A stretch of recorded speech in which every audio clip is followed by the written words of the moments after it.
Hey everybody, it's me, Scott from Heroic Studios Gaming, coming at you one more time with another video. I was supposed to make a video game video today, but I didn't have one chosen. And the day crept up on me with all the stuff I've been doing to get ready for Rose City Comic Con and to write Black Blood of the Earth and other stuff. So I just kind of didn't have a video game chosen. So I was like, well, I got to do something. So today I'm actually going to talk to you about, instead of a video game video, I'm actually going to talk to you about movies. I'm going to talk to you about this one right here, which is one of my favorite movies in the world. So I could talk about it anytime. So here I am. Big Trouble in Little China, starring Kurt Russell and directed by John Carpenter. That's right, it's John Carpenter and Kurt Russell. Which, you know, if I had just told you this was a John Carpenter, Kurt Russell film, you would have been confused because there's like 5 of them. Like, there's like The Thing, and I think both of the Escape from New York, Escape from LA's are John Carpenter, Kurt Russell's. I'm not sure how many exactly they made. Yeah, so like I'm not sure, but yeah, there's a lot of them, and then there's this one, and this one's one of the best, and it's actually very important to know that this movie exists. If you haven't seen it, you should watch it. There's a couple of reasons, and I'm going to talk about them today. But first off, let's talk about it. So what is this movie? Is called Big Trouble in Little China, or in Chinese, the characters that appear in the opening of the film, evil spirits make big scene in little spiritual state. This is actually a movie that was made in 1983. It was originally, when the script was written, the original script was written for it. It was supposed to be a Western, and so it was originally supposed to take place in 1889, and it was to star a cowboy named Jack Burton, whose horse gets stolen, and he goes on a spirit journey, essentially, through Little China to find this stolen horse. Well, they went to go make the movie, and like 20th Century Fox was like, nah, we're not going to make that movie. We're going to modernize it. So they went ahead and modernized it. And so Jackie Burton became a truck driver who drives the Pork Chop Express, whose truck gets stolen by some Chinese gangsters in San Francisco Chinatown in the 1980s, right? But then when they're like, okay, cool, we have this new script, we're going to go ahead and put that together. But then John Carpenter got a hold of it and was like, I don't think that Jack Burton is like actually the hero of the story. I think it's his friend Wang Chi who's actually the hero of the story. So then when he went to make the film, he actually made a bunch of changes to the script, which made Jack Burton way less important. But 20th Century Fox didn't get the memo, and thus Jack Burton's on the cover of the movie, as you see right here, as like the main character. And they added a scene at the very beginning of the film that make it seem like Jack Burton's the hero of the film. That was actually made after they'd finished production, and then like 20th Century Fox felt like there needed to be one more scene made. It's why that scene doesn't actually have Jack Burton in it, and it has a couple of actors that don't show up anywhere else in the movie. That's the reason that happens, is because they actually just brought one character, the actor who plays Egg Shen, and they had him come in to film this scene that they had other actors in, and it was like, oh, it's gonna be in a lawyer's office, and the lawyer's gonna be like, what happened, and like that's gonna be the scene, and like Egg Shen's gonna express the idea that Jack Burton is the hero of the story. And in my analysis of the movie that I'll give you now, it actually he kind of is, but he kind of isn't at the same time. So Jack Burton's character, the main character here, played by Kurt Russell, he's a like bravado, like he's got a guy with bravado. He's a typical American representation. Like he's a truck driver in the United States who thinks that the world is one big cool place. And he, in fact, like on his radio, he's like at the very beginning, he's just talking to someone, we don't know who, but he's like expressing his like worldview, right? Typical American behavior.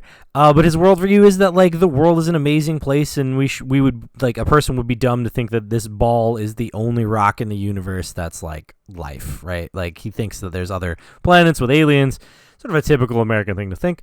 And then he also has this like this other thing he talks about is like if you're a bar and an 8-foot gorilla taps your favorite head against the back of a barroom wall and asks if you've paid your dues, you just tell them what old Jack Burton tells him. Have you paid your dues, Jack? Yes, sir. The check is in the mail. And like he's got this line. He's very much like this sort of bravado character, this character we'd expect to be the action hero. But then the rest of the movie, he doesn't do it. Aside from like killing a dude accidentally by shooting him without, like, he turns the safety off on the gun and accidentally just like blows him away. aside from that moment and saving his friend Wang Chi from being hit by a car, aside from those two things, most of the movie he's actually in the background at like when the action sequences take place. And so this was dubbed an action comedy because of that. But really, I think that was actually supposed to be the point. Like, I think that the point of the story was that this was like a pulp tale. And that like Jack Burton isn't the hero, that in fact it's like the reverse of the typical Hollywood sort of stories where the white guy has like an ethnic sidekick, right? Like, and I think this was supposed to be the point of this, is that Wang Chi, while Jack Burton is obviously the focus, he's in every scene in the movie aside from the lawyer scene. Besides Jack, well, and then like one other scene. So he's in like 98% of the movie, right? So besides Jack Burton being like our focus point for us to like feel like we're in this movie, as viewers, Wang Chi's actually the one who does all the cool action stuff.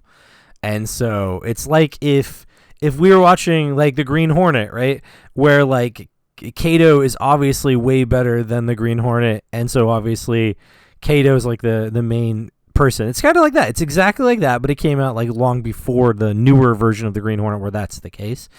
And so this was actually really interesting for a like an American director, white guy, to put like the Asian characters actually as the heroes of the story, and that the American is really just the sidekick. But we get this bravado and comedy like that he provides, so it's really good. But you know, the movie is actually really well written for from like even if you consider him not the hero, even if you consider him the hero, it's still very well written because it does follow like the hero's journey kind of thing. We start off you know, in the movie where it's just like like status quo, and we get like this Pork Chop Express business, and then like, you know, Jack, we find this guy, this Jack Burton character. We don't know anything about him. He ends up playing some games with the guys in Chinatown, and he's clearly won $1,438, as we get told specifically by Wang Chi, and he loses. There's he's at the very end. He's won everything, and he's getting ready to leave. But Wang Chi really needs the money for something. And we later find out what that is, but at the time we don't know. Wang Chi's very adamant, and they have this like tense moment where he's like, "Are we like friends here, Wang Chi? Like, what's happening right now? Like, I thought like racial differences notwithstanding, we're just a couple of friends, couple Californians, right?" And he's like doing that, and Wang Chi's like, "I'm gonna make a bet with you. I bet you I can cut this bottle in half with this knife." Right? And he holds up this like his machete he gets from somewhere. No idea where he gets it from. But he supposedly owns a Chinese restaurant, so apparently he just carries butcher knives around. And so he pulls this knife out, and like Jack's like, he's like, okay, but not that bottle, right? This bottle. And he finishes his own drink, his like beer, his Chinese beer, and he hands it over to Wang Chi, who then fails to cut the bottle.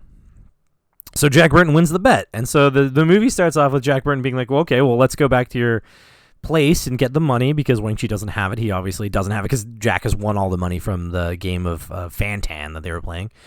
And he's like, let's go back to your place and get it. And Wang Chi's like, no, I got to go to the airport to pick somebody up. And he's like, the hell you will. Like, no. He's like, well, I have to go there. So he ends up going with Wang Chi to the airport, and everything just goes haywire from there. So like the sort of traditional hero's journey, we have our hero and we have our hero's mentor sort of appearing right near the beginning.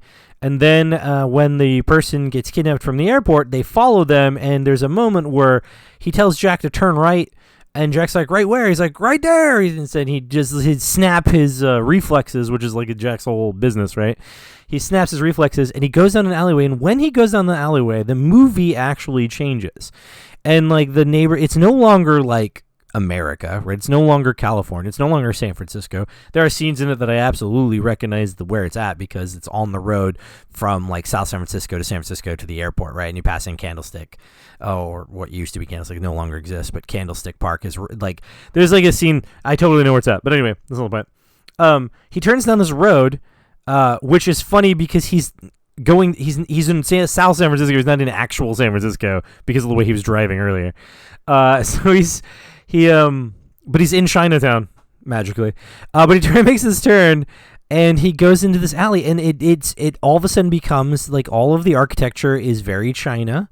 There's overhangs on everything. There's Chinese lettering on everything. There's like like really no, like there's like a lady cutting like a chicken, like stripping and cutting a chicken on her porch, right?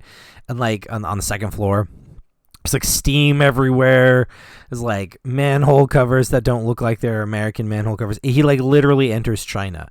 And so we have this moment like in the hero's journey where that he's now been initiated and he's now in the supernatural world. He's left the like natural world and he's moved into the supernatural world. And then the whole rest of the movie, like, because right after he's done this, all of a sudden there's like a gang war that like starts out, and he's like, what the hell? And then there's like these three storms that show up. There's supernatural entities. Like one is thunder, one is lightning, and one is I forget what the other one is, like air, right? Like, so these three sort of flying supernatural things that were eventually the inspiration for like Raiden and like Shang Tsung in like Mortal Kombat. That literally these things from this movie became the inspiration for those things, right? So that's what I'm talking about. This is like an important movie. Like they were like, hey, that's a really good idea. Let's make Raiden, right? And so these guys come down, they start killing people, and he's in like everything after that. There's like, it's like there's a world under the world, like a literal underworld, and there's this Lopan character who's apparently a billion years old, who's like, you know, cursed by demon like 1,000 years ago or something. There's like these flying guys. There's like lightning, thunder, everything. And then he goes through the process of like going through an ordeal and failing, and then going through like another ordeal and failing again, right? But like learning from it, and then finally in like the final boss fight, he manages to sort of overcome the challenges in along the way, learning lessons about himself and like, you know, that kind of stuff. It's very much the hero's, and then the very end, I'm not giving away any of the important stuff of the movie, but at the very end, it goes right back to status quo, but he's a changed person. And so we have a very perfect sort of hero's journey story told in this movie. So for a movie that was basically a Hollywood flop that's considered a cult classic, it is actually a perfectly written film, in my opinion, especially if you think of it like a pulp story. If you think of it like a serious film, it is not. But if you think of it like a pulp story, then it's like very pulpy. There's like action that's just over the top, like very over the top action. And you've got like women that sigh way too heavily, and like the guy, there's like a muscular guy who's going to end up with the pretty girl. Like it's a very pulp story, right? Like, and if you think of it as a pulp story with a hero's journey, it is a perfect film. And that's why it's inspired video game stuff. It's inspired, there's a board game based on it. But it's definitely not a terrible movie, and I think on Rotten Tomatoes it even has like a 75%, which is pretty darn good. But the reason why it was a 20th century box office flop was for a couple of reasons. One of the reasons is that despite it being a really well done story, Hollywood didn't know what the hell it was about, and so even by Kurt Russell, I think, made a statement about it where he's like, "This movie seems like it's really hard to market." Like that was his thought right at the time. So when somebody asked him, like, what is this movie about? He's like, it's really hard to explain what this movie's actually about. So that was problem one. Problem two is they rushed the film because they started filming, and then they discovered that Eddie Murphy had been hired on to film a movie that you may or may not have heard of called The Golden Child. If you haven't heard of that, you should definitely watch that movie. And they were like, well, we can't have two, and it was a competitor, right? So like, we can't make two movies at the same time that are about Chinese mysticism in America. That's what Hollywood does now. So like, you know, like whenever you have things like No Strings Attached and Friends with Benefits coming out like the same year, you know, like that kind of stuff, like they're basically the same movie that Hollywood does now. So at the time, John Carpenter heard that and got really pissed off because he'd already started filming. He didn't want to like shut the project down and come back later. So they rushed the film to get it done so that it could get out by July, so that the Eddie Murphy December release of Golden Child didn't sort of overshadow it, right? So they didn't want people to confuse what the hell was going on. So they try to rush it. So that's part of the reason. So and then the people who okay, and then there's two more. The guys at 20th Century Fox didn't understand that Jack Burton wasn't the hero of the story, and so they kept marketing it wrong, like this cover that you see here, in which they have Jack Burton at the forefront. He wasn't the hero of the story, and so like there was a thing where like it when people went to go see the movie and they were like they thought that it was like a joke, that it was a commentary on like their thoughts that he was like, it was like people just they went in with expectations based on like the marketing from the marketing that 20th Century Fox did do, which was very little. They went in with the wrong expectations for the movie and didn't like it, and so then the initial like response to it was terrible. But their test audience, when they played it for a test audience with giving them zero prep as to what they were about to watch, those guys friggin' loved the movie. Apparently, according to the thing, both Kurt Russell and John Carpenter were super excited that the film, like that the test audience did really well. They were super excited. They thought it was going to blow up the theaters because everyone who saw it was like thoroughly like enthused and loved the movie.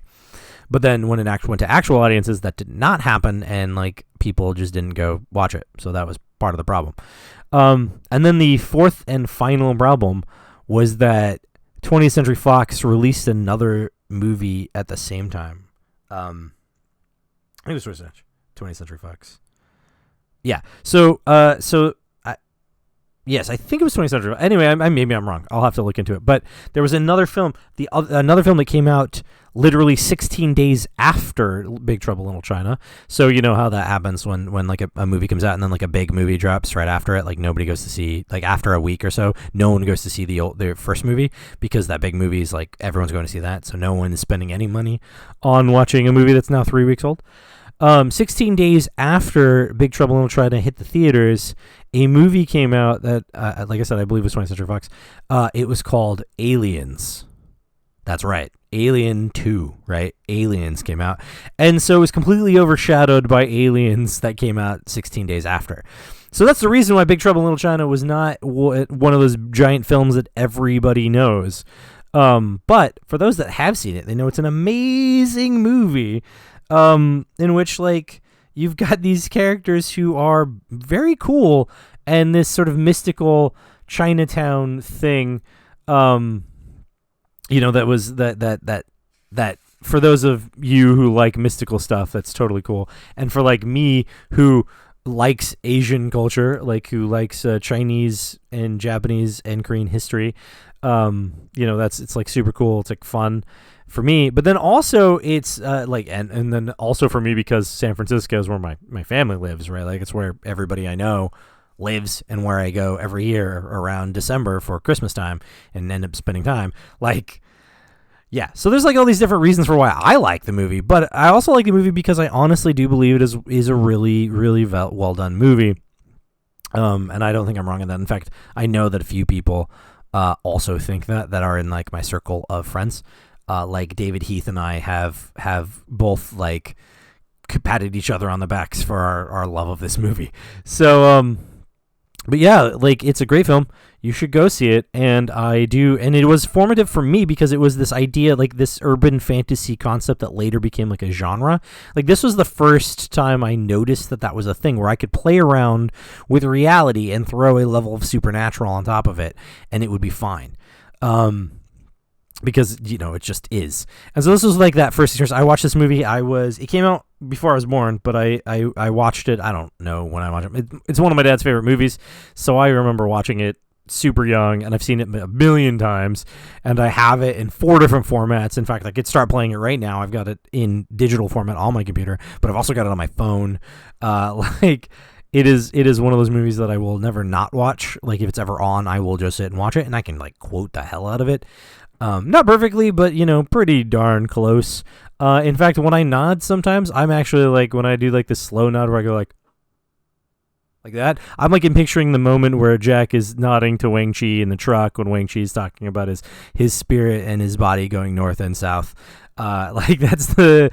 That's what I picture. So anyway, that's it for me. This is a long movie or a long video for what I talked about, but that's fine.